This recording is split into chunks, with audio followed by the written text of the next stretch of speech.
Hello my dear friends and masters, welcome back to our channel oneness vegetarianism. నా పేరు స్వప్నేశ్వరి. ముందుగా మనందరి గురువైన డాక్టర్ బ్రహ్మర్షి పితామహ పత్రి సార్కి నా యొక్క అనంతకోటి ఆత్మ ప్రణామాలు. సత్యలోకవాసులకి, దివ్యలోకవాసులకి, మహాకారణ లోకవాసులకి, నక్షత్ర లోకవాసులకి, ఏంజల్స్కి, మహావతార్ బాబాజీకి, బుద్ధ భగవానుడికి, రామ్తా మాస్టర్, మహా ఉపాధ్యాయుడు, మాస్టర్ టీచర్, ఇమోటల్ గురువు అయిన తండ్రికి మరొక్కసారి మనందరి తరపు నుంచి అనంత కోటి ఆత్మ ప్రణామాలు.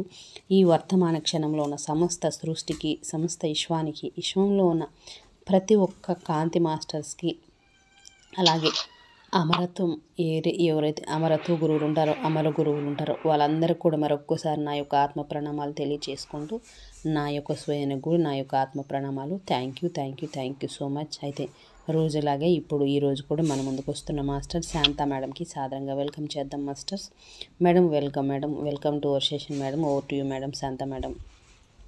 Thank you madam, thank you. ముందుగా మన గురువు గారైన బ్రహ్మర్షి పితామహ పత్రి సార్ గారికి, స్వర్ణమాల పత్రి మేడం గారికి నా ఆత్మ ప్రణామాలు, హృదయపూర్వక ధన్యవాదాలు, కృతజ్ఞతలు తెలియజేసుకుంటూ విశ్వంలోని గురువులందరికీ కూడా నా ఆత్మ ప్రణామాలు, కృతజ్ఞతలు. Oneness vegetarianism TV వ్యవస్థాపకులైన Swapneshwari madam గారికి నా హృదయపూర్వక ధన్యవాదాలు, కృతజ్ఞతలు, ఆత్మ ప్రణామాలు తెలియజేసుకుంటూ నాకు జన్మనిచ్చిన తల్లిదండ్రులకు, నా కుటుంబ సభ్యులకు కూడా ధన్యవాదాలు, కృతజ్ఞతలు తెలియజేసుకుంటూ, మరియు నా స్వయానికి, ఈ వర్తమాన క్షణంలోని విశ్వానికి నా ఆత్మ ప్రణామాలు, కృతజ్ఞతలు తెలియజేసుకుంటూ అతీంద్రియ రహస్యాలు అనే పుస్తకం చదువుతున్నానండి. Thank you. ప్రాంత మాస్టర్ కూడా ఆత్మ ప్రణామాలు, కృతజ్ఞతలు తెలియజేసుకుంటారు.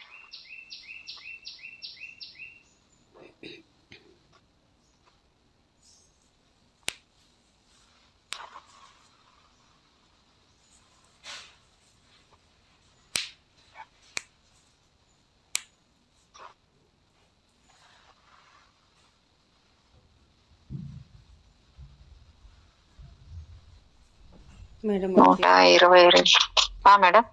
ఓకే కదా మేడం? మేడం. ఓకే.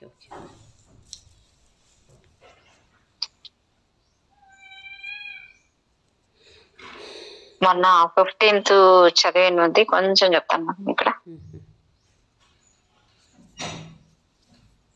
మనలోని 7 ఆత్మలు సూర్యుడిలోని 7 ఆత్మల ప్రతీకలు. సూర్యుడి నుండి జరిగే ఈ 7 ఆత్మల శక్తి ప్రసరణలే కిరణాలుగా మనలోని 7 ఆత్మలను తాకుతాయి. సూర్యుడి సప్తాశ్వాలు ఈ సప్తాత్మల ప్రతీకలే. అంతెందుకు, రివిలేషన్ లో క్రీస్తు చేతిలోని పుస్తకంలో కనిపించే 7 నక్షత్రాలు కూడా సప్తర్షి మండలంలోని 7 నక్షత్రాల వంటివే కదా.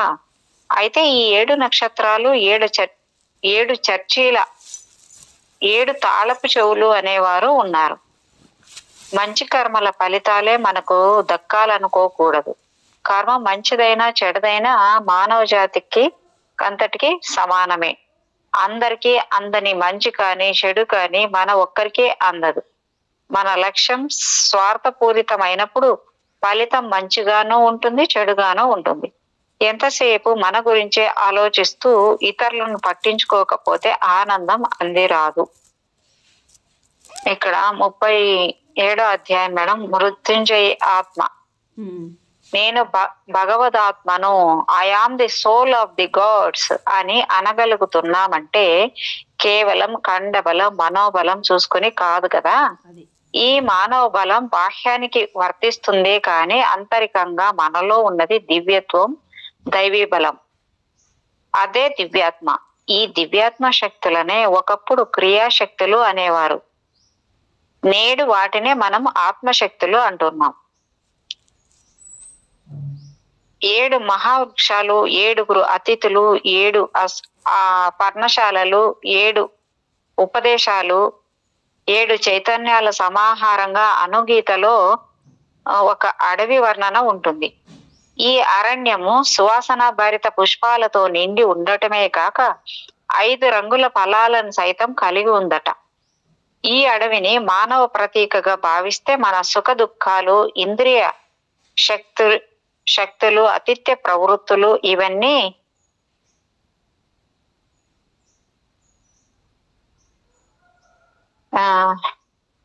ఈ అడవిని మానవ ప్రతీకగా భావిస్తే మన సుఖ దుఃఖాలు, ఇంద్రియ శక్తులు, ఆతిథ్య ప్రవృత్తులు ఇవన్నీ ఉన్నత జీవన అవకాశాలుగా స్ఫురిస్తాయి. బ్లావెట్స్ కి సీక్రెట్ డాక్టరీన్ లో ఇవన్నీ దృశ్యాలుగా కనిపిస్తాయి, అంతర్లయగా పలకరిస్తాయి. సప్తర్షి మండలంలోని 7 ఋషుల ప్రభావంతోనే భూమండలంలోని మనము ఈ సప్తర్షుల ప్రభావంతో మనగలుగుతున్నాం. అంత మాత్రాన ఈ 7 ఋషులు 7 గ్రహ ప్రభావ నక్షత్రాల ప్రతినిధులుగా భావించి ఆ గ్రహ నక్షత్ర గతుల ప్రభావమే మానవ జీవితం అని ఒక జ్యోతిష లెక్కలు కట్టకూడదు. అయితే ఆ ఋషిత్వ సిద్ధాంత సాధనలో మన వ్యక్తిమత్వాలు అవుతాయి. ఈ సప్తర్షులనే బౌద్ధంలో ధ్యాన బుద్ధులు అని అంటుంటారు. అంటే ఆత్మలోని తొలి అంశ మానవ ఆత్మ అయితే మలి అంశ పరమాత్మ. ఈ పర ఆత్మనే ధ్యాన బుద్ధ లేదా ఋషి ఆత్మ అంటున్నాం. దీన్ని పితృ ఆత్మ అని అంటుంటాం. ఇక్కడ పితృ ఆత్మ అంటే మూలాత్మ అని అర్థం. నిర్వాణ స్థితి తర్వాత అంది వచ్చేదే ఈ పరమాత్మ. ఈ పరాత్మ బాహ్యంపై దృష్టి నిలిపినంత కాలం ఆత్మ దేహాత్మగా భావిస్తుంటుంది. అంతఃకరణపై దృష్టి నిలిపినప్పుడు అంతరాత్మ అవుతుంది. ఆత్మ ఆది భౌతికంగా ప్రయాణించడమే నిర్వాణ పదం. నిర్వాణం నుండి జరిగే పరిణామంలో పరినిర్వాణ స్థితికి చేరుకున్న ఆత్మ పర ఆత్మ అవుతుంది. పరనిర్వాణం నుండి మహాపరనిర్వాణాన్ని చేరుకొని మహాశ్వాసకు ప్రతినిధి అయి మహాత్మ విశ్వాత్మ అవుతుంది. ఈ పరిణామంలో మానవాత్మ ఉనికి మన్వంతరం వరకే అయితే మహాత్మ అస్తిత్వం మహాకల్పం. ఈ విశ్వాత్మ పథమే శాశ్వత పథం, ది పాత్ ఆఫ్ ఇమ్మోర్టిలిటీని సాధించగలగటమే మాస్టర్ స్పిరిట్ గా పరిణమించడం. అదే మృత్యుంజయత్వం. మృత్యుంజయులే రైట్ బ్రింగర్స్. అలా బ్లావెట్స్ కి ది లైట్ బ్రింగర్ అంటే మనం కూడా అనుకున్నాం కదా మేడం, అదే అనుకుంటా ఇక్కడ అర్థమయ్యేది కదా మేడం. కర్మ బారిన పడి విశ్వం మూలుగుతూ ఉంటుంది. స్వార్థాన్ని త్యజిస్తే తప్ప దానికి విముక్తి లభించదు. ఇంతకీ విశ్వం అంటే మనమే కదా. మనలో ఎంతమందిమి ఈ మానవ జగతి చిరుభారాన్నైనా మోయటానికి సిద్ధంగా ఉన్నాం? ఈ చిరు బాధ్యతనే వహించటానికి సిద్ధపడకపోతే దివ్య జ్ఞానులం ఎలా అవుతాం? మొత్తం మానవ జాతికి మనమే ప్రయాణ సాధనాలు కావాలి. మానవ జాతి అంటే మనమే. ఈ భావనలో మన వర్తనం సాగాలి. అంతరంగ రహస్యాలు ఇక్కడ 38వ చాప్టరు. వ్యాస విభూతులు. We must search for the intelligent cause which once having created and set these laws in motion has infused into them the incense of the own consciousness. Whether we call this the first cause, the universal will or God, it must always bear intelligence. H.P. Blavatsky. వ్యాస విభూతులు. మంత్రోపాసనతో మహాశక్తులను జాగృతం చేయవచ్చు. అయితే ఉపాసనకు పూర్వం ఎన్నో జాగ్రత్తలు తీసుకోవలసి ఉంటుంది. మంత్రోచ్చారణ. ఏ మంత్రాన్నైనా కేవలం తన బాగు కోసమే కాక ఇతరులకు కూడా ఉపయోగపడాలన్న సంకల్పంతో ఉచ్చరించాలి. అప్పుడే ఆ మంత్రశక్తి అవతలి వ్యక్తిని చేరుతుంది. మంత్రజపం. మంత్రజపానికి మన శక్తి సరిపోనప్పుడు మిన్నకుండటం మంచిది. అకారణంగా తలనొప్పి వికారం కలిగితే మంత్రజపానికి మన శక్తి సరిపోనట్లే. అటువంటప్పుడు సాధనను మరికొంతకాలం సాధన చేసి మళ్ళీ మంత్రజపం ప్రారంభించవచ్చు. ఉపదేశ బాధ్యత. ఆధ్యాత్మిక గురువు తన శిష్యుడిని చేయి పట్టుకుని మార్గం చూపుతూ తెలియని ప్రపంచాన్ని పరిచయం చేస్తాడు. తల్లిదండ్రులు, గురువులు, ఉపాధ్యాయులు, మార్గదర్శకులు పిల్లలకు నేర్పే అలవాట్లు, విలువలు కూడా ఇటువంటి అపరిచితాలే. ఇలా గురువు శిష్యుడి వర్తనానికి, పెద్దలు పిల్లల వర్తనానికి బాధ్యత వహిస్తుంటారు. ఆధ్యాత్మికంగా ఇది ఉపదేశ బాధ్యత, ఉపదేశ శక్తి. ఉపదేశించిన నాటి నుండి గురువు తన శిష్యుడికి భౌతిక, మానసిక స్థాయిలలో శక్తిని అందించడం ప్రారంభమవుతుంది. కారణం శిష్యుడి బాధ్యత గురువుది కాబట్టి. ఉపదేశ దీక్ష తీసుకున్న శిష్యుడు తన గురువుకు 7 ఏళ్లు శిష్యరికం చేయాలి. అప్పుడే ఆ శిష్యుడికి దీక్ష సిద్ధిస్తుంది. ఈ 7 ఏళ్లలో గురు శిష్యుల మధ్య అవగాహన పెరిగి ఆత్మానుబంధం నెలకొంటుంది. శిష్యరికంలో శాలన జరిగి శిష్యుడు మేలిమి బంగారంలా ప్రకాశిస్తాడు. నిద్రాణ ప్రవృత్తి. ఎవరైనా తమను తాము పరీక్షించుకోనిదే తమలోని ధర్మ ప్రవృత్తి ఎటువంటిదే తెలిసిరాదు. ఒకసారి సాధన ప్రారంభిస్తే తప్ప తమలోని నిద్రాణ ప్రవృత్తి తెలిసిరాదు. తనలోనూ సమాజంలోనూ పేరుకుపోయిన దుష్టశక్తుల ప్రభావం బయటపడదు. అంతరంగ జాగృతి. మన పొరుగు వారిలాగా మనము కాస్త అటూ ఇటుగా జీవనం సాగిద్దామనుకుంటే ఎవరూ పట్టించుకోరు. జీవిక ఒక సమస్య కాదు, కానీ మనం వేరుపడితేనే సామాజిక జీవనంలోని అంతరం బయటపడుతుంది. మన అంతరంగ తలుపులు తెరుచుకుంటాయి. ఆత్మావలోకనం. మనలోకి మనం చూసుకున్నప్పుడు సాంఘికంగా పేరుకుపోయిన స్వార్థం, అసూయ, అత్యాశ, లోభం మొదలైన లక్షణాలు భరించరానివనిపిస్తాయి. ఆత్మావలోకనంలో వీటి నుండి విడివడి ఉన్నత స్థాయికి చేరుకోవాలనుకున్నప్పుడు పోరాటము, సంఘర్షణ తప్పదు. శాశ్వత అవరోధాలు. మనల్ని 2 రకాల ప్రవృత్తులు 2 నీడల్లా ముందు వెనకలుగా అనుసరిస్తూ ఉంటాయి. మొదటిది మానవ ముసుగులోని పశు ప్రవృత్తి, రెండవది దేహ భ్రమలోని మానసిక ప్రవృత్తి. ఈ 2 ప్రవృత్తులు మనల్ని శాశ్వతత్వం వైపు అడుగులు వేయనియ్యవు. పదార్థ వ్యామోహాలు. పశు ప్రవృత్తి, మానసిక ప్రవృత్తి 2 పదార్థ వ్యామోహాలే. 2 మనల్ని ఆత్మ వైపు అడుగులు వేయనివు. పైగా పదార్థ ప్రపంచానికి బానిసలని చేస్తాయి. ఈ పదార్థ వ్యామోహం నశిస్తే తప్ప ఉన్నతాత్మను చేరుకోవటం సాధ్యపడదు. Master self. వ్యక్తిత్వంలో స్వార్థం తొలగితే తప్ప మానవత్వంతో దివ్యాత్మ తలుపులు తెరుచుకోవు. అప్పుడే పదార్థం పవిత్రం అవుతుంది. పరమ ఆధ్యాత్మిక ఆత్మ పరిణామం సాధ్యమవుతుంది. అప్పుడే మాస్టర్ సెల్ఫ్ ముందు నిలబడగలుగుతాం. కర్మ కనువిప్పు. కర్మను విశ్వసించినంత కాలం అంతిమ గమ్యాన్ని నమ్మవలసిందే. పుట్టిన నాటి నుండి మరణించేదాకా సాలీడులా మనము పోగు వెంట పోగును అల్లుకుంటూ సాలెగూడు లాంటి జీవితాన్ని అల్లుకుంటాం. అల్లిక ముగిసే నాటికి అదృశ్యవాణినో అంతర్యామినో మన గమ్యానికి కారణం అనుకుంటాం. అల్లిక ముగిస్తే తప్ప మన అల్లికలో మనమే ఎంతలా కూరికిపోయింది తెలిసి రాదు. అప్పుడు గాని మన అల్లికకు, మన గమ్యానికి మనమే కారకులమన్న కనువిప్పు కలగదు. అప్పటికి జీవితం కదిలించ వీలు లేని రాతి క్రింది గవ్వలా అవుతుంది. మనం చేసిన పనులే సుడిగాలిలా మారటంతో మన జీవితం ఆ సుడిగాలిలో కొట్టుకుపోతున్న ఈకలా అనిపిస్తుంది. కర్మ అంటే ఇదే. కర్మ సామరస్యం. ఆత్మపరంగానైనా పదార్థ పరంగానైనా సామరస్యత ఒక్కటే కర్మకు తెలుసు. అయినా ప్రకృతికి విరుద్ధంగా జీవిస్తూ మంచుకైనా చెడుకైనా కర్మను సాక్షిభూతం చేయటం మనం చేసే తప్పు. సమైక్యత సామరస్యతలను సాధించిన వారిని కర్మ అంటదు. ఇక్కడ సమైక్యత సామరస్యతలు అంటే ఇప్పుడు సాధించడం అంటే ఏంటి మేడం? ఇక్కడ సామరస్యం అంటే ఏంటి మేడం? ఇప్పుడు సానుకూలంగా వెళ్ళడం అంటాం కదా అన్నిటిని. ఓకే. సమైక్యత అంటే సమతుల్యంగా కలిసి సమతుల్యంగా. ఇవి మనము సాధించుకుంటూ పోతుంటే వాళ్ళకి కర్మ కూడా అంటదు అని చెప్తున్నారు ఇక్కడ. కర్మ తరంగాలు మనకు అర్థమయ్యే రీతిలో ఎలా అంటే పత్రి సార్ చెప్పేవారు కదా, ప్రతిదీ మధ్య మార్గం. Okay okay. ఉమ్. అటు భవిష్యత్తు Middle కాదు, ఇది భూత.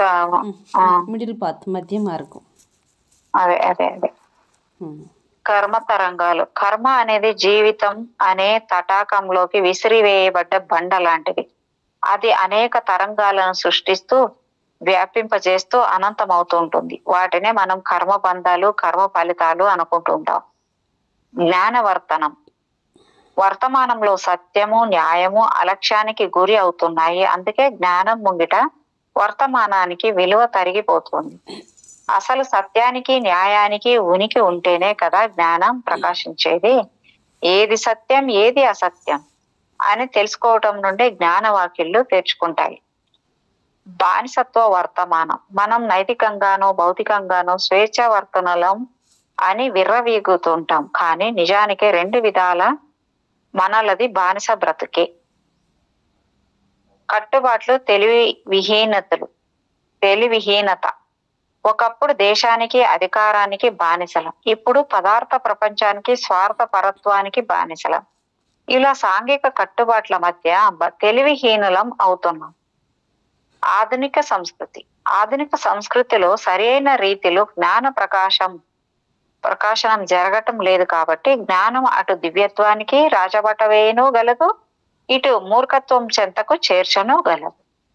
పరమ జ్ఞానం. మనకు కావలసింది తరతరాలుగా వస్తున్న మానసిక జ్ఞానం కాదు, పై నుండి మనలోకి జాలువారిన జ్ఞానం వల్లనే ప్రశాంతత, పవిత్రత కలుగుతుంది. జ్ఞానపాఠం.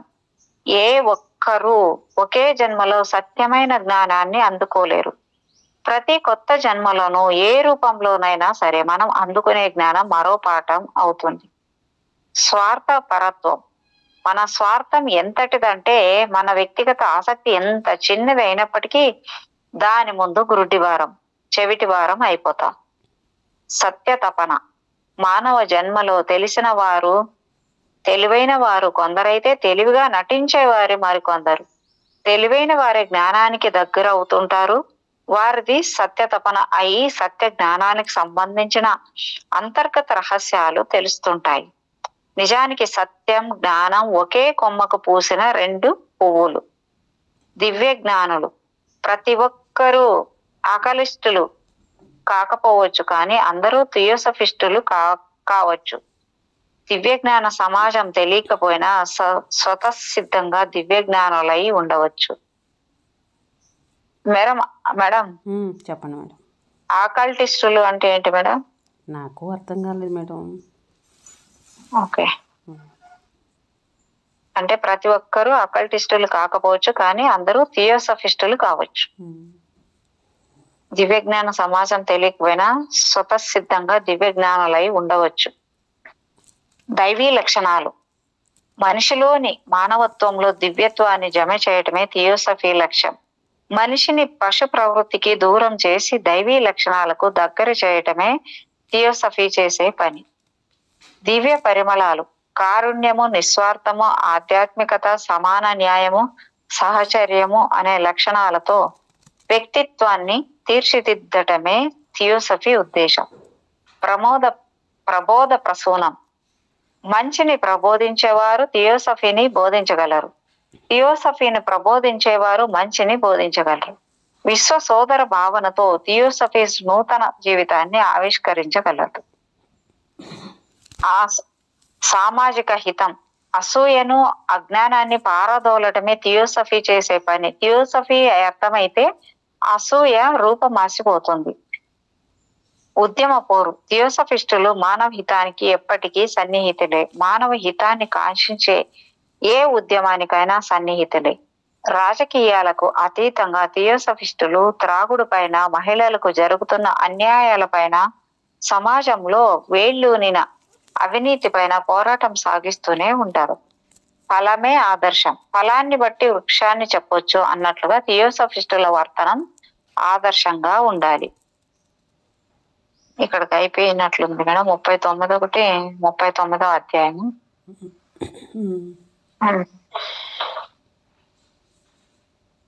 రసలేఖలు. లేఖ 1, ఏప్రిల్ 3, 1888. థియోసఫికల్ సొసైటీ సహ వ్యవస్థాపకుడు విలియం క్యూ జడ్జికి లండన్ నుండి పంపిన లేఖ. మానవ సేవలో ప్రతి ఒక్కరికి కావలసింది స్వేచ్ఛ. దయార్ద్ర హృదయంతోనూ సామాజిక సమాదరణతోనూ స్వేచ్ఛ వర్తనం సాగాలి. అప్పుడే ప్రతి వ్యక్తి ఒక కేంద్రం కాగలుగుతాడు. అంతరంగం వికసించిన నాడు తన వంటి ఆలోచనాశీలులను తనతో కలుపుకుపోగలుగుతాడు. ఫలితంగా అతడి చుట్టూ ఒక ఆధ్యాత్మిక వాతావరణం నెలకొంటుంది. దానికి మాస్టర్స్ సహకారం లభిస్తుంది. దివ్యజ్ఞాన సమాజం ప్రారంభించిన తర్వాత కాలంలో కొట్టొచ్చిన మార్పులు కనిపిస్తోంది. ఆధ్యాత్మికత స్థానంలో తత్వం ప్రవేశిస్తుంది. దివ్య జ్ఞానం ఒక ఆధ్యాత్మిక ప్రపంచం అయినప్పటికీ థియోసఫీ ఇంకా పోరుబాటలోనే ఉంది. మన సమాజం అద్భుతాల నిలయం కాదు. మనం ప్రతిదానికి హేతుబద్ధ వివరణ ఇవ్వగలగాలి. సత్యపథంలో మానవ జగతికి సరైన వెలుగులో మార్గదర్శనం చేయగలగాలి. స్వార్థం లేకుండా అన్ని దేశాల వారిని సోదర ప్రేమతో ఏకం చేయగలగాలి. గత 18 శతాబ్దాలుగా మానవ జాగృతి వేచి చూస్తున్నది దీనికోసమే. థియోసఫీలో ప్రామాణికత కోసం మనం ప్రాకులాడనక్కర్లేదు. వివిధ అభిప్రాయాలు చోటు చేసుకుంటాయి. కొందరిలో అస్థిరత నెలకొంటుంది. వీటిని కాదని సంకుచితంగా ప్రవర్తిస్తే సత్య విషయంగానూ జ్ఞానపరంగానూ చీలికలు అగాధాలు ఏర్పడతాయి. సంకుచితం కానంత కాలం థియోసఫీ ఎప్పటికప్పుడు కొత్తగానే అనిపిస్తుంటుంది.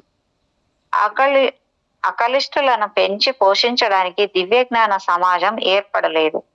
సన్యాసులను సాధువులను తయారు చేసే కర్మాగారము కాదు.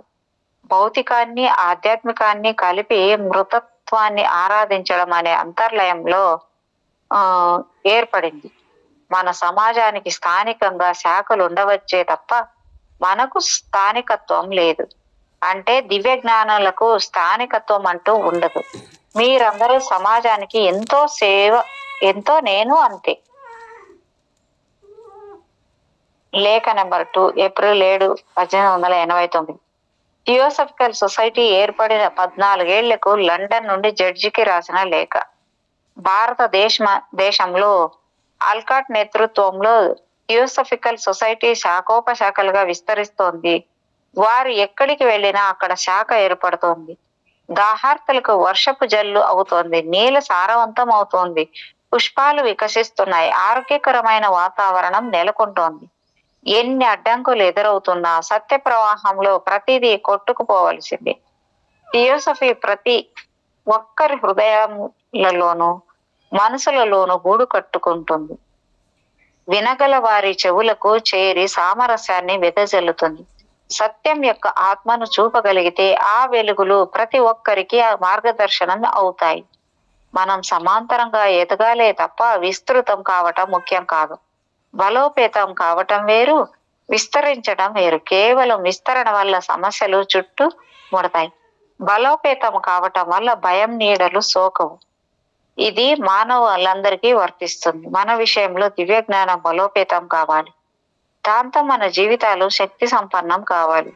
థియోసఫీ మనది, థియోసఫికల్ సొసైటీ మనందరిది కావాలి.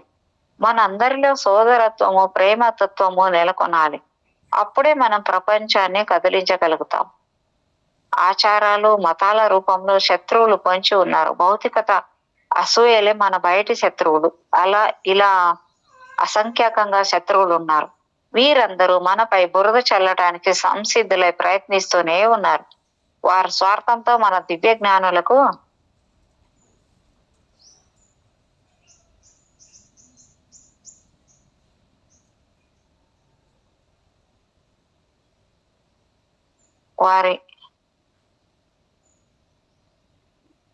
వారు స్వార్థంతో మన దివ్య జ్ఞానాన్ని తూర్పారబట్టడానికి వెనుకాడాలి.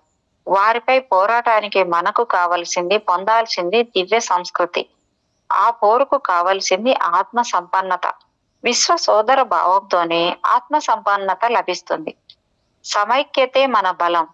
ఆ సమైక్యత ముందు అన్ని అవరోధాలు, సమస్యలు సమసిపోవలసిందే. లేఖ నెంబర్ 3, థియోసఫికల్ సొసైటీ సభ్యులకు ఉత్తేజితుల్ని చేయటానికి తీవ్ర అనారోగ్యంతో బాధపడుతూ సంక్షిప్తంగా రాసిన లేఖ. ఏప్రిల్ 26, 1890. గత ఏడాది కంటే థియోసఫీ ఫలాలు సమృద్ధిగా అందుతున్నాయి. అయినా చలికాలం ముందుందన్న సంగతి మర్చిపోకూడదు. ఇది విశ్రమించవలసిన సమయం కాదు, మరింతగా కార్యోన్ముఖం కావలసిన తరుణం. గత ఏడాది 15 శాఖలు ప్రారంభమైతే అంతకు ముందేడు 6 శాఖలే ఏర్పడ్డాయి. అంటే అభివృద్ధి గణనీయంగా కనిపిస్తుంది. ఇతరులకు సహాయపడాలనుకోవటమే కాక ఆలోచన ఆచరణకు వస్తోంది. మనం ఆశించే విశ్వ సోదరత్వం అంటే ఇదే. థియోసఫిస్టులందరూ భుజం భుజం కలపాలి. ఎందరం ఉన్నా అందరం కలిసి ఒకే వ్యక్తిగా కార్యోన్ముఖులం కావాలి. కార్యమగ్నత మొత్తం మానవ జాతి కోసం అన్న విషయం మరవకూడదు. అప్పుడే మనం మాస్టర్స్ కరదీపికలవుతాం. ఒకే మనసుగా ఒకే హృదయంగా కలిసి పనిచేస్తే సాధించలేనిదంటూ థియోసఫికల్ సొసైటీల కోసం పనిచేయటం కాదు కావాల్సింది. సొసైటీ ద్వారా మానవ జాతి కోసం పనిచేయాలి. లేఖ నెంబర్ 4, ఏప్రిల్ 26, 1891. బోస్టన్, మసాచ్యూసెట్స్ లో జరిగిన American section of Theosophical society 5వ వార్షిక సమావేశంలో అని బిసెంట్ చదివిన లేఖ. ఏంటమ్మా? ఆవిడకి ప్రేమ కావాలి, అందరికీ అదే కావాలి. రా, అదే కదా. ఆవిడ వచ్చి పడుకుంటుంది. చిన్నపిల్లలు ఉండా వాళ్ళు వచ్చి మూర్చోడను, తోక బీకను ఎంత చేస్తారు. దానికి చిరాకేస్తుంది, పారిపోతుంది. వాళ్ళ అమ్మలాగే ఉంటుంది కొంచెము. ఎట్లని వాళ్ళు వస్తారు, వాళ్ళు చిన్నపిల్లలుగా. ఒకసారి గుమ్మ ఉంటుంది, ఒకసారి గద్దుకుంటుంది, చిర్ర బుర్ర ఉంటుంది. అందుకని చిరాకు. నేను పడుకుందామంటే ప్రశాంతంగా లేదే, వాళ్ళు వస్తారు నా దగ్గరికి. రా చిన్నారి. మనుషుల్లాగే వాటికి కూడా ఉన్నాయన్నమాట చిరాకులు పరాకులు. అవును మేడం. చిన్నారి రా, చిన్నారి రా. మన మానసిక శక్తులు మంచికే ఉపకరించాలి తప్ప చెడుకు కాదు. మనం అపజయం పాలు కానప్పుడు మన పనులు సత్ఫలితాలనే ఇస్తాయి. ఇప్పుడిప్పుడే ఆంగ్లేయులపై భారతీయుల ప్రభావం కనిపిస్తోంది. హైందవ తత్వాలపై భారతీయ సోదరులు రాసిన వ్యాసాలు లూసిఫర్ పత్రికకు అందుతున్నాయి. మొత్తానికి అటు తూర్పు దేశాలను ఇటు పశ్చిమ దేశాలను థియోసఫికల్ సొసైటీ కలపగలుగుతోంది. ఒకరిలో లేని సంపన్న గుణాలను మరొకరు అందుకోవటానికి ఇది చాలా ఉపకరిస్తుంది. ముఖ్యంగా పాశ్చాత్య భావసరళిపై ఆర్ష ప్రభావానికి ఈ సేవ మహోపకారం అవుతుంది. థియోసఫిస్టులుగా ఉండండి, థియోసఫీ కొరకు పాటు పడండి అన్నదే నా హృదయ సందేశం. థియోసఫీనే మనకు ఆది అంతమూనం. అప్పుడే దేశాల మధ్య విభేదాలు తొలగిపోతాయి, స్వార్థం నశించి సహోదర భావం నెలకొంటుంది, వర్గ సాంఘిక వైషమ్యాలు తొలగిపోతాయి. నా జీవితం ఇంకెంతో కాలం సాగదు. నా నుండి మీరేమాత్రం సత్యం వెలుగును చూసి ఉన్నా వైయక్తికంగాను సామూహికంగాను ఆ వెలుగును ప్రపంచానికి పంచండి. ఈ కృషించిపోతున్న శరీరం నుండి నేను బయటపడే లోపు సొసైటీ బలోపేతంగా ఉండటం చూడాలని ఉంది. పర్యటన రహస్యాలు పిక్చర్ ఇచ్చారు ఇక్కడ. ఇంకొకటి 40వ చాప్టరు సంకల్ప పర్యటనలు. పసితనం నుండి ప్రాణం పోయే వరకు బ్లావెట్స్కీలో ఆధ్యాత్మిక ఇచ్చను మనం బలంగా చూడవచ్చు. బ్రతికిన 60 ఏళ్లలో దాదాపు 40 ఏళ్లు పూర్తిగా ఆత్మజ్ఞానానికి అంకితమైపోయారు. తాను జరిపిన పర్యటనలన్నీ పరావిద్య కోసమే. 1831 ఆగస్టు 11, 12 రష్యాలోని ఉక్రెయిన్ సమీపాన ఉన్న నస్లవ్ బ్లావెట్స్కీ జన్మస్థలం. రష్యన్ క్యాలెండర్ ప్రకారం జూలై 30, 31 నడకలు నడుస్తుండగానే అతీంద్రియ శక్తులు అలవడ్డాయి. ఊహ తెలియక పూర్వమే, అంటే 1835 ప్రాంతంలోనే పుట్టిన 4 ఏళ్లకే ఉక్రెయిన్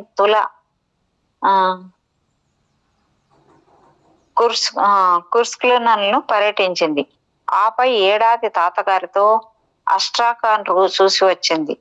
1837లో తల్లితోనూ మాతామహులతోనూ జెలెన్ జ్నోవోడ్స్ పర్యటనలో కాక్సస్ పర్వతాలను చూసింది. ఇదే ఏడాది ఉద్యోగరీత్యా పోల్టావాలో ఉన్న తండ్రిని కలిసింది. ఆపై ఏడాది తల్లికి అనారోగ్యం కారణంగా ఒడిశాకు మారాల్సి వచ్చింది. 1839 మిస్ అగస్తా సోఫియా జెఫ్రీస్ దగ్గర ఆంగ్ల భాషా బోధన, యార్క్ షైర్ యాక్సెంట్ లో శిక్షణ పొందింది. 1842 వరకు ఉక్రెయిన్, ఒడిశాలకు తరచూ ప్రయాణం అవుతూ ఉండేది. కారణం తండ్రి ఒక చోట, తల్లి ఒక చోట ఉండటం వల్ల. జూలై 6, 1842 తల్లి మరణించటం బ్లావెట్స్కీకి పెద్ద షాక్ కాదు, కానీ అంతర్యానానికి మరింత అవకాశం కల్పించింది. ఆత్మజ్ఞానం వైపు పరుగులు పెట్టించింది. 11 ఏళ్ల ప్రాయంలోనే ప్రపంచాన్ని చుట్టి రావాలని. నేను డోరు ఓపెన్ చేయొద్దు, వేసేసి పిల్లలు వెళ్ళిపోతారు. ఓకే. జూలై 6, 1842 తల్లి మరణించటం బ్లావెట్స్కీకి పెద్ద షాక్ కాదు, కానీ అంతర్యానానికి మరింత అవకాశం కల్పించింది. ఆత్మజ్ఞానం వైపు పరుగులు పెట్టించింది. 11 ఏళ్ల ప్రాయంలోనే ప్రపంచాన్ని చుట్టూ రావాలని, ఆత్మ రహస్యాలను తెలుసుకోవాలని, ప్రాచీన ఆధ్యాత్మిక సిద్ధాంతాల మౌలికతను వెలికి తీయాలని సంకల్పించింది. వయసు చిన్నది, సత్యం పెద్దది కావటంతో బ్లావెట్స్కీకి పిచ్చి ముదురుతోందని చెవులు కొరుక్కున్నారు. 15-16 ఏళ్ల ప్రాయంలో బ్లావెట్స్కీకి పర్యటనకు అవకాశం లభించింది. బహుశా ఆమె ఆధ్యాత్మిక సంకల్పం, స్పిరిచువల్ విల్లు పనిచేసి ఉంటుంది. మామయ్యతో కలిసి ఊరెల్ పర్వతాలను పర్యటించింది. మంగోలియా ప్రాంతాలను పర్యటించింది. 1846 ఆగస్టులోనే బ్లావెట్స్కీ కుటుంబం ఓల్గా నది ప్రాంతంలోని పొక్రేవ్ స్కైకు మారింది. ఆపై వేసవిలో బోర్టన్, అబ్బస్, టుర్మన్, హల్ట్ జిష్లను పర్యటించింది. 1848 మేలో ఎటిగోరస్క్, కిస్కోవర్డ్స్కుల పర్యటన కావించి జల చికిత్సలను గురించి తెలుసుకుంది. అయితే ఈ పర్యటనలోని కొయిషార్ కొబి మార్గంలో బ్లావెట్స్కీ గండం నుండి బయటపడింది. ఇప్పటికీ ఆమె వయసు 17 ఏళ్లు అయినా పర్యటన ఆపలేదు. మరో 3 నెలలకే షెటిగోరెస్క్, నెఫ్టులను పర్యటించింది. 1849 తొలి మాసాలలో కుటుంబం టిఫ్గస్ చేరుకుంది.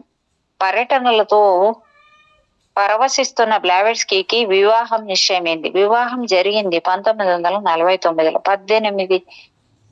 18 ఏళ్ల వధువుకి 40 ఏళ్ల వరుడు. విధి లిఖితం అంటే ఇదేనేమో.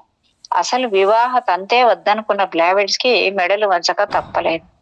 అసలు 40 ఏళ్ల వ్యక్తితో జీవితం పంచుకోవడానికి సంసిద్ధమైన బ్లావెట్స్కీ మనసులో ఏం నిర్ణయించుకుందో ఎవరికీ తెలియదు కదా. భవిష్యత్తు తెలుసు కాబట్టి ఈ బంధానికి అంగీకరించిందేమో. మొత్తానికి 1849 జూలై 7న తనకంటే 22 ఏళ్ల పెద్దవాడైన నికిఫర్ వాసిలివిచ్ తో బ్లావెట్స్కీ వివాహం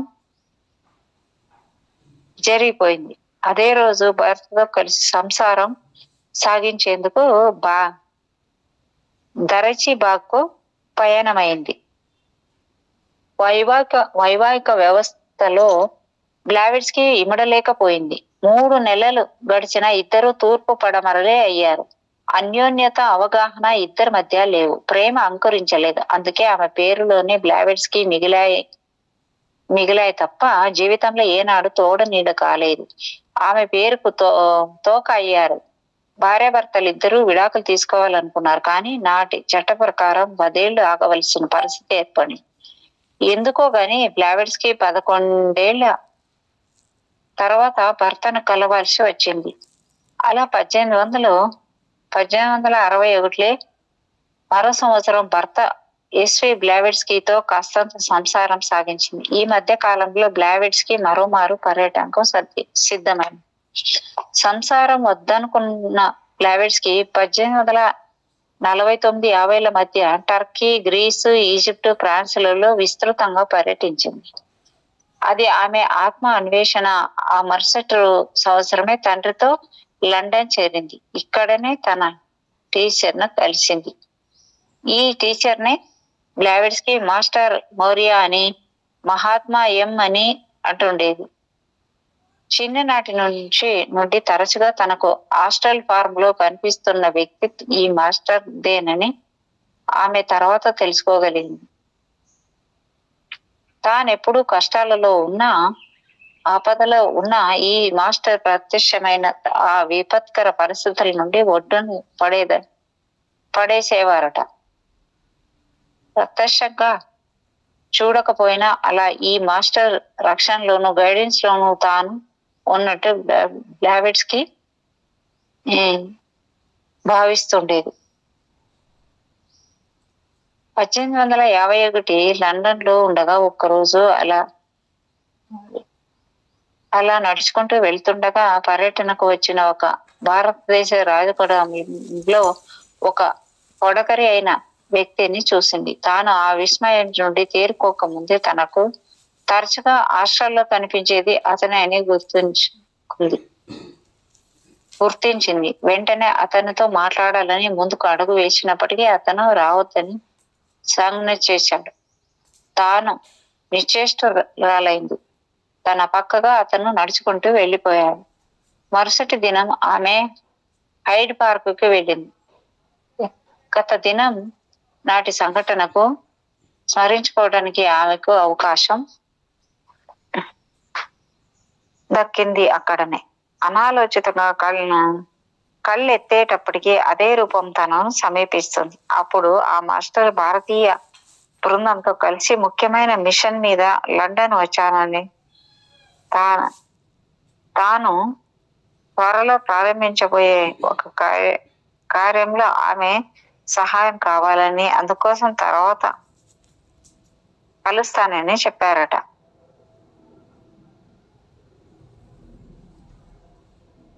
ఆ సందర్భంలోనే థియోసాఫికల్ సొసైటీ ఎలా ప్రారంభించాలో తెలియజేసి దానికి ఆమెనే వ్యవస్థాపకురాలిగా ఉండాలని కోరారట. సమీప భవిష్యత్తులో ఆమె ఎదుర్కోబోయే గడ్డు గురించి సంక్షిప్తంగా చెప్పి 3 ఏళ్ల పాటు ఆమె ముందున్న ముఖ్య కార్యనిర్వహణ కోసం టిబెట్ లో పర్యటించాల్సిందిగా ప్రవేశించారు. మేడం, ఈ మాస్టర్లే బ్లావెట్స్కీని తన తొలి లేఖలో ది లవ్లీ మైడెన్ గా పేర్కొన్నారు. మాస్టర్ మోరియాను తొలిసారి లండన్ లో ప్రత్యక్షంగా చూసే నాటికి బ్లావెట్స్కీకి 20 ఏళ్లు పైగా. అదే రోజు ఆమె పుట్టినరోజు. లండన్ లోని కెంట్ ప్రాంతానికి సమీపంలో ఉన్న రామ్స్ గేట్ అనే సముద్ర తీరంలో బ్లావెట్స్కీ తొలిసారిగా మాస్టర్ ను కలిసింది.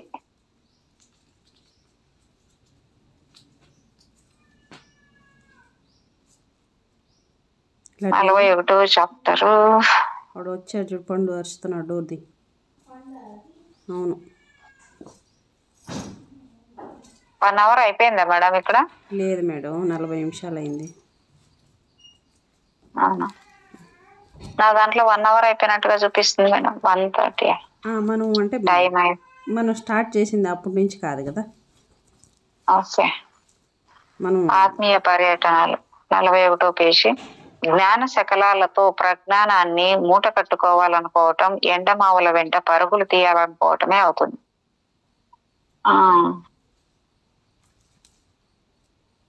తడి కనిపించదు, తమిగి తీరదు. శాస్త్రజ్ఞత ఎంతగా నూతన ఆవిష్కరణకు దోహదపడుతున్న ఆత్మజ్ఞత నుండి ఆ శాస్త్రజ్ఞత పుట్టుకొస్తుంది. బ్లావెట్స్కీ అన్నట్టుగా మ్యాన్ ఈజ్ ఏ సోల్. శాస్త్రానికి శాస్త్రానికి జన్మస్థలం మానవ మేధ, అదంతా ఆత్మజ్ఞానమే. శాస్త్రానికి అందే శక్తులు కొన్ని, కొంతవరకే ఆత్మకు అందే శక్తులు అనేకం, అనంతం. అలా బ్లావెట్స్ కి ఆత్మశక్తుల సంపన్నం అయ్యారు. ఈ శక్తుల రహస్యాలను తెలుసుకోవటమే ఎలా? నాగరికత సమాజంలో అన్ని అడ్డు తెరలే. ఆ తెరలు తొలగాలంటే నాగరికం చొరబడిన మారుమూల ప్రదేశాలను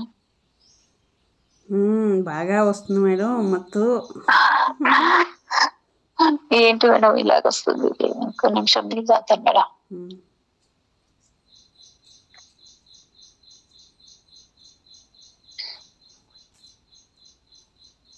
నాగరిక సమాజంలో అన్ని అడ్డు తెరలే. ఆ తెరలు తొలగాలంటే నాగరికత చొరబడిన మారుమూల ప్రాంతాలకు చేరుకోవాలి. సూర్యుడు వెలుతురు సైతం చేరని గుహలలో తిరగాలి. ఇంకా ఆధ్యాత్మిక మాయపడని మానవ జాతులు ప్రపంచం నలుమూలలా ఉన్నాయి. వారికే తెలివిని గుప్త విద్యలు వారి మధ్య ఉన్నాయి. అవన్నీ రహస్య సిద్ధాంతాలు, మౌలిక సూత్రాలు. ఆ రహస్య సిద్ధాంతాలు, మౌలిక సూత్రాలను అందుకుంటే తప్ప స్పిరిచువాలిటీ తీరాలను చేరుకోవటం సాధ్యం కాదని బ్లావెట్స్ కి భావించారు. ఆ తీరాలను చేరాలంటే ప్రయాణం తప్పదు. ప్రపంచం దృష్టిలో అది పర్యటన కావచ్చు, తనకు మాత్రం అన్వేషణ. ఈ అన్వేషణకు తన ఆత్మనే ప్రయోగంగా చేరుకొని పయనమయ్యారు. పెళ్లి చేసుకుని ప్రణయాత్మ కావలసిన బ్లావెట్స్ కి పరిణతాత్మగా ప్రయాణం ప్రారంభించారు. 1851లో వేసవి ముగియవస్తున్న సమయం లండన్ నుండి కెనడాకు పయనమయ్యారు రెడ్ ఇండియన్స్ ని కలవటం కోసం. ఈ రెడ్ ఇండియన్స్ నే అమెరికన్ ఇండియన్స్ అని అంటారు. అసలు సిసలైన అమెరికా భూమి బిడ్డలు వీరు. వీరిలో మిరాకిల్ మెడిసిన్ మెన్లు ఉన్నారని బ్లావెట్స్ కి తెలుసు. వారి ట్రీట్మెంట్ పద్ధతుల్లో సభ్య సమాజానికి తెలియని కిటికలు ఎన్నో ఉన్నాయి. ఈ కిటుకులను అందుకోవాలన్నదే బ్లావెట్స్ కి ఆలోచన. అందినట్టే అంది వారు మాయమైపోవటంతో అక్కడి నుండి ఇల్లినాయిస్ రాష్ట్రంలోని నవ్వులో ఉండే మోర్మాన్ జాతిని కలవాలని బయలుదేరి, అయితే వారు వలాటలోనే సాల్ట్ లేక్ సిటీకి నివాసం మార్చుకున్నారని నవ్వుకు చేరుకున్న తర్వాత కానీ తెలిసింది కాదు. మోర్మన్ జాతి అక్కడికి చేరుకోవటానికి కారణం అది రాకీ పర్వతాల సమీప ప్రాంతం కావటమే. 1851 చలికాలంలో బ్లావెట్స్ కి న్యూ ఆర్లియన్స్ చేరుకున్నారు. గుప్త విద్యలకు చెందిన ఉడూయిజం గురించి తెలుసుకోవాలని ఆమె తపన. భయంకరమైన మార్మిక విద్య వల్ల సినిస్టర్ ఫోర్సెస్ బారిన పడవలసిన వస్తుందని హెచ్చరికతో లూజియానా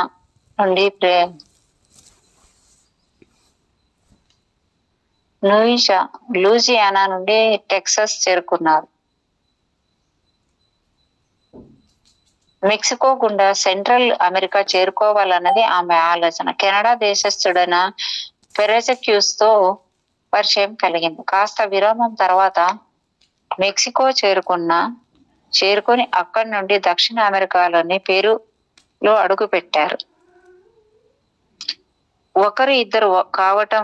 ఇద్దరు ముగ్గురు కావటం ఒక్క సంసార బంధానికే పరిమితం కాదు. స్పిరిచువలిజంలో కూడా సాధ్యమే.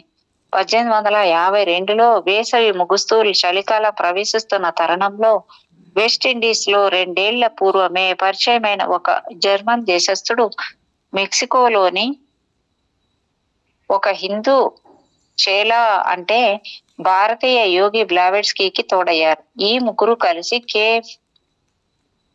కేఫ్ గుండా శ్రీలంకకు నౌకలో బయలుదేరారు. మొత్తానికి 1852 చివరిలో శ్రీలంకకు చేరుకొని 52-53 తొలి సంధ్యలో భారత్ గుండా టిబెట్ లో ప్రవేశించాలని ప్రయత్నించారు. అయితే బ్రిటిష్ అధికారులు పసిగట్టడంతో ప్రయాణం సాగిపోయి తిరిగి భారత్ లోకి అడుగు పెట్టాల్సి వచ్చింది.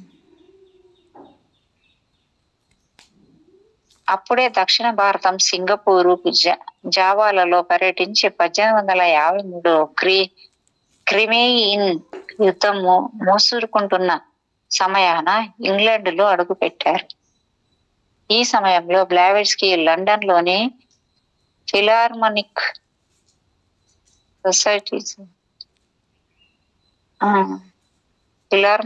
సొసైటీ సభ్యురాలయ్యారు.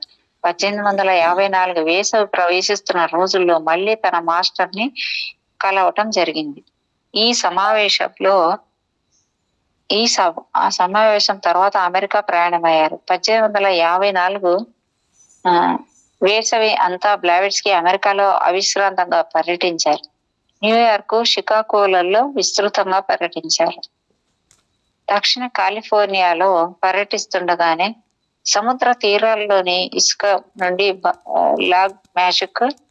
Loud magical ring వినగలిగారు. అందుకే ఈ సముద్ర తీరాన్ని మ్యూజికల్ సౌండ్ అంటారు. తన ఐసిస్ అన్వీల్ లో 1855-56 సంవత్సరాల్లో ప్రాచ్య దేశాలను తిరుగడారు.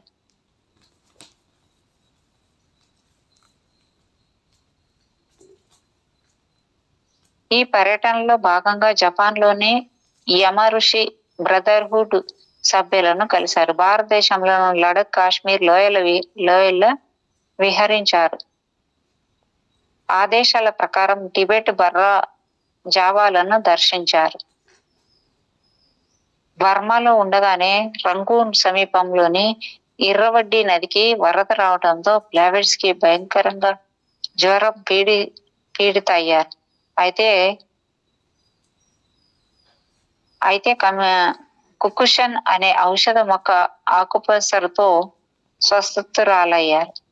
1857 యూరోప్ దేశాలను పర్యటించి 1858లో ఫ్రాన్స్, జర్మనీలో విస్తృత పర్యటనలు చేసి క్రిస్మస్ నాటికి చెల్లెలు వెరా ఉండే స్కాన్ చేరుకున్నారు.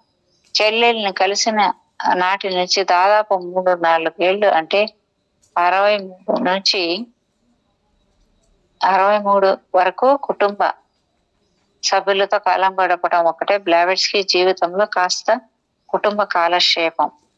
ఆ మధ్య కాలంలోనే, అంటే 1850 బ్లావెట్స్కీకు గుండెకు ఒక చిన్న గాయమైంది. ఏ మందులు లేకుండానే అది నయమైపోయింది. ఆ మరుసటేడు గ్రాండ్ పేరెంట్స్ తో కాలక్షేపం.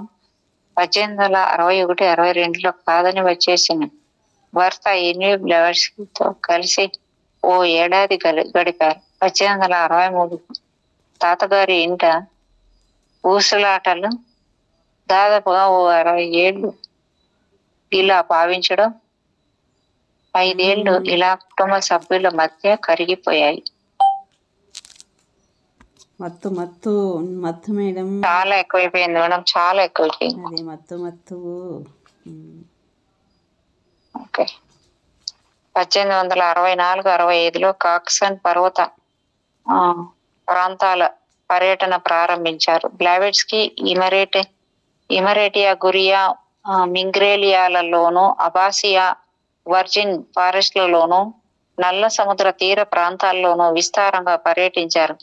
మింగ్రేలియా బాగా నచ్చటంతో ఓజుర్గటిలో ఒక ఇల్లు కొనుగోలు చేశారు.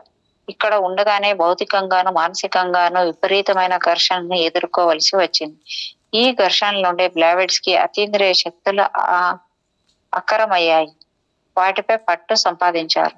మొత్తానికి బ్లావెట్స్కీ జీవితం 3 పువ్వులు 6 కాయలు అనుకుంటే, మొదటి దశ 1831 నుండి 45 వరకు అతీంద్రియ శక్తుల ఆరంభకాలం. రెండవ దశ 1845 నుండి 65 వరకు అతీంద్రియత్వ యవ్వన దశ.